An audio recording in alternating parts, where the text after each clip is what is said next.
Hello there viewers, it's me Parmi, and today I'm just going to be going over our project to make an ecosystem with organisms in it, and it's part of our programming assignments. So let's just start and see what I did in part of this project. So see over here, these beautiful classes here for each organisms. Yeah, that was my responsibility. So for the most part I was just working in between and making the big body, the structure that we're actually building off of.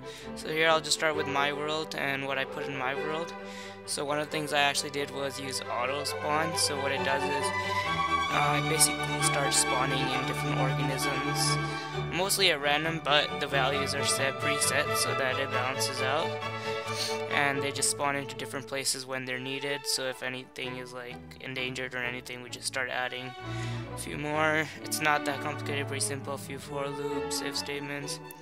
So once we get to abstract organisms, this is the big meat and bones, because this is really what actually initiates what we're doing. So over here you can see everything that we planned out, everything the organism really needed is all here. And really to show the full extent of all the methods and stuff we've made here. It all goes back to our initial brainstorming from day one. When we went on board in the classroom, we wrote down the different methods and traits they're going to have, and the values, what we're going to set them to. So it's all right here. So here now you can see an algae. Let's scroll up to the top. Okay, so here now we have constructors here for it. So the constructor here, you can see here mutations, each stat value that we're putting in, the different traits they have. And see over here the mutation. So this is one of the things I helped on earlier on, is actually making an array which stores each one of their base stats, and that's what we're mutating based off of. So over here you'll notice that this is just balancing it so we don't lag behind, it just runs the necessary frames. So let's scroll down here. KE energy, so algae needs energy with sunlight. Grows was a pretty important part. Based off energy it scales the size. And here let's go down and oh yeah, split. Okay, so looking at split, this might be a little complicated, but basically it creates a bunch of temporary organisms which it'll just set out. It's pretty basic here. Aging, when it should die, the rate at which it ages at.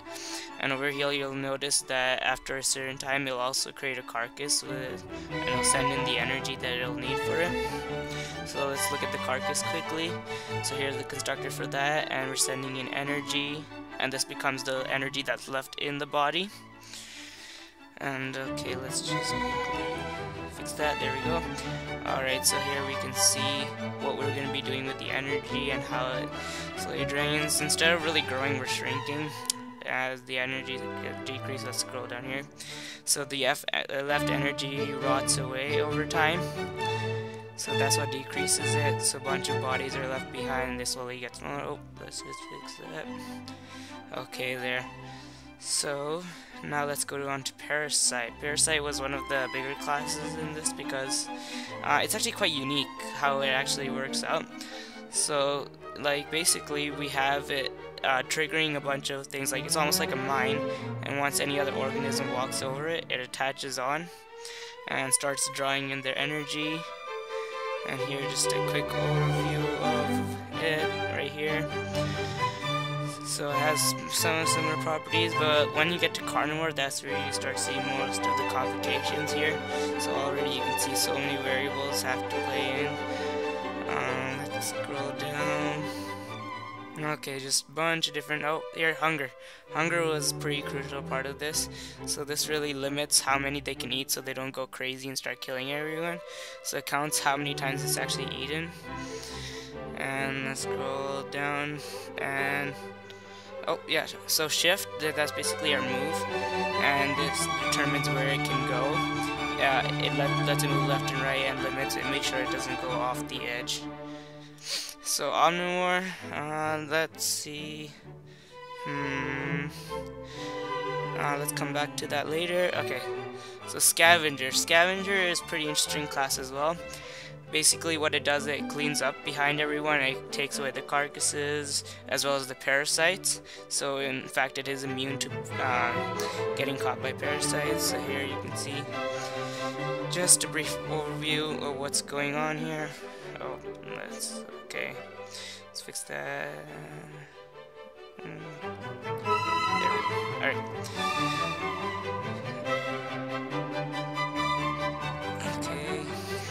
Standard. Most of the things you'll see are repeating throughout, just the values are different. Same with herbivore, it's almost a duplicate of carnivore. So you'll see a lot of the functions are different, it's just the values that we are changing. And let's see here. One of the things you might not have actually noticed that we have here is that carnivore actually has hunger, but the hunger also transfers on to omnivore because omnivore actually inherits it, as it's a subclass. So you'll see that hunger is missing, the entire method is missing, and that's only because it actually inherits it. So here on to button, this is continuing on how we had it before, so once it's clicked it just goes to the other function. So let's just quickly run through it and see what we have. Alright, here we go. Oh, there you can see they're fighting, trying to kill it off. Really, this is the gist of what we were actually trying to get done. So let's just see what happens. Okay, let's try seeing if we can add something carnivores then to balance this out. So as you see, all of these things already started on screen, and that's because of the auto spawn. And of course you can tweak around, see what works, and here you can turn it on and off over down here. Let's try. Oh. Okay. Let's just add a few more carnivores here. Okay, see those yellow dots all around? Yeah, so those are the carcasses that are actually being left behind. And you'll see that scavenger goes and there it starts eating them. So scavenger's job is just clean up, see those parasites, goes and cleans them up. Yep.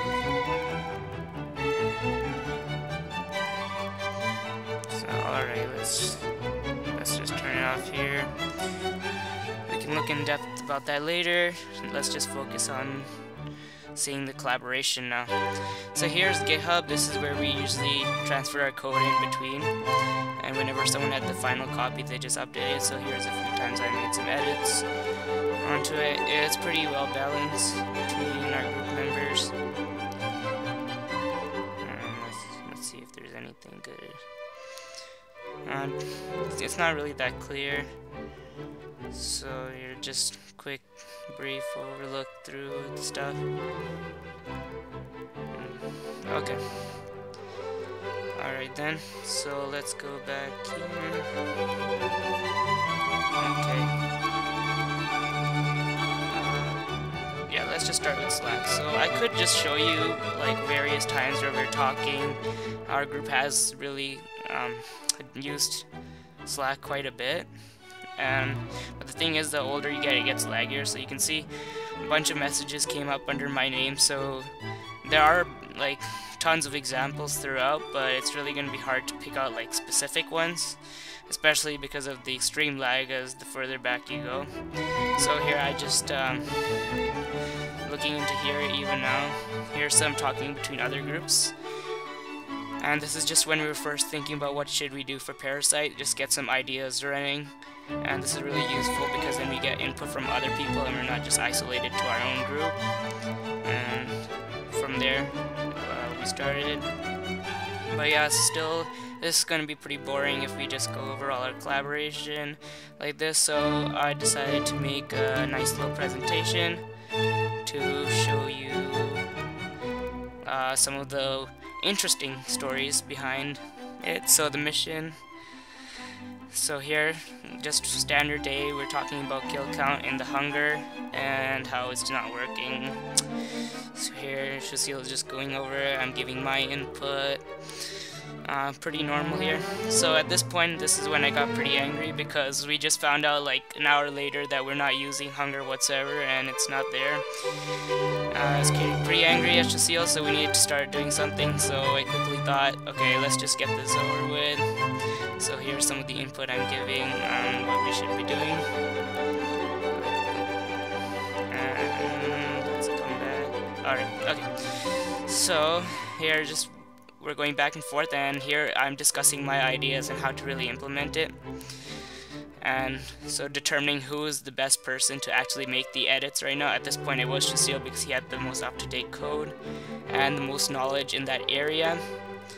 So here I felt this a little funny. It's like telling him to defuse a bomb, but like I guess he didn't really get the joke. But basically guiding him through on what he's actually supposed to be doing. And Madaster here, throughout it, he was also giving his input. I felt like this one is a prime example how one person does the edit, one person's checking over everything, and one person's actually editing the code. And it was actually a pretty intense situation. We're already a little over the time. But at the end of the day, I wasn't really mad because he wasn't there. So it's not about the conflict, it's really how you solve it. So the next one is my late night Q&A.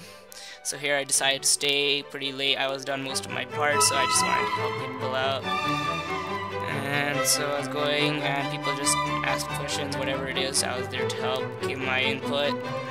And I thought this wasn't like gonna be much, but I found it was pretty helpful for the group, so that they can just quickly ask whatever I have rather than waiting for me to finish something. So here I'm just giving all my input.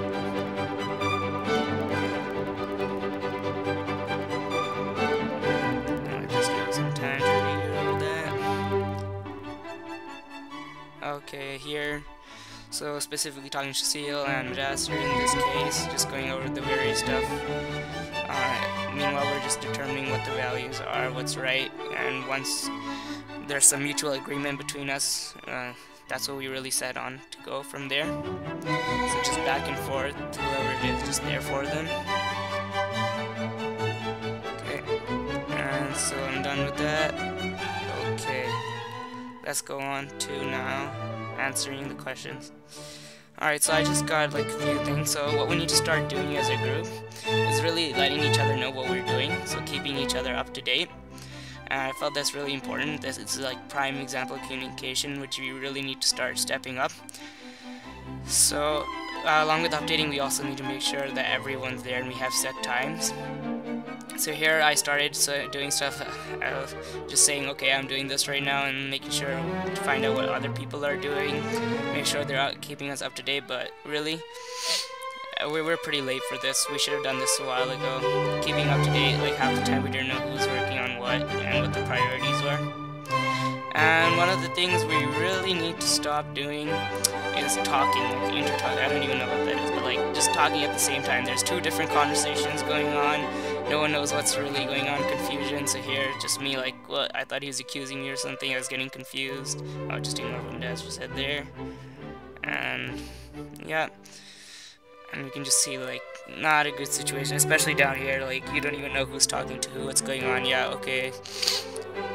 Like, that's something we need to definitely organize. Just keep it to one conversation, one topic at a time. Once we're done that, then go on to the next one. Really, organization, maybe that's what was lacking. We're there, we're communicating, that was there, just the organization. So, in terms of organization, that's something one thing that really helped us was the Kanban. And we want to just continue working on that, so I'll just give you a brief overview. So we already had this done, I just moved it around, so this is what it would look like normally when we're in between working at it. So things that we're working on, who's doing what, and we had due dates set to when it was being done. So here's some of the stuff we got done earlier on. And oh, here's like me working on the parasite class. So inside here I can actually list down what are the specific things I've been working on and what I need to get done, like a checklist almost. In between a checklist of all the major things. And here's something we just trashed, so CO2 levels, we just didn't have time for that. No one seemed to be working on that, so out that went. That didn't really make sense, but we really got most of the stuff done. Again, I just moved this around. But that's it, that's our collaboration and my input about this project. And it was actually a really fun project. I enjoyed it, and I enjoyed working with everybody else. So thank you for listening. was me, Parmeet. Bye.